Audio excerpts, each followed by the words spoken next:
तयम्मुम किन चीज़ों से टूटता है?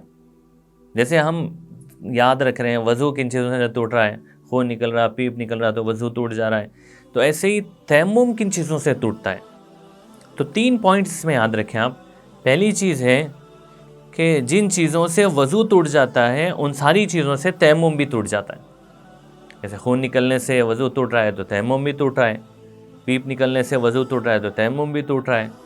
तो सारी चीज़ें, इसके लिए हमारा जो नवाक़िज़ वज़ू का वीडियो है आप वो वॉच करें, देखें, तो वो 8 चीज़ें जिससे वज़ू टूट जाता है उन सारी चीज़ों से तयम्मुम भी टूट जाता है। दूसरी चीज़ है, दूसरा पॉइंट है कि जिस रीज़न की बुनियाद पर तयम्मुम किया गया था अगर वो सॉल्व हो गया तो भी तयम्मुम टूट जाता है। मतलब ये है कि पानी नहीं मिला था इसलिए तयम्मुम करें, तो पानी मिलते ही तयम्मुम टूट जाता है, वज़ू करना पड़ेगा।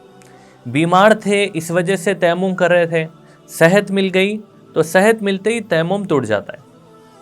तो मतलब जिस रीज़न से तयम्मुम करने की इजाज़त थी वो रीज़न ख़त्म हो गया तो आप तयम्मुम टूट जाएगा, तयम्मुम टूट जाएगा, वज़ू करना पड़ेगा।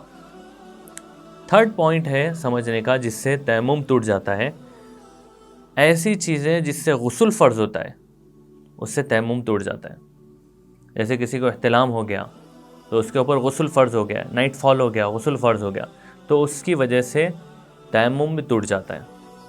तो ये थर्ड पॉइंट है। 3 पॉइंट्स को आप बार बार समझें ताकि तयम्मुम के टूटने का सबब मालूम हो, रीज़न मालूम हो। इसकी और भी तफसील फ़तावा शामी वॉल्यूम नंबर 2 पेज नंबर 262 पर लिखी हुई है।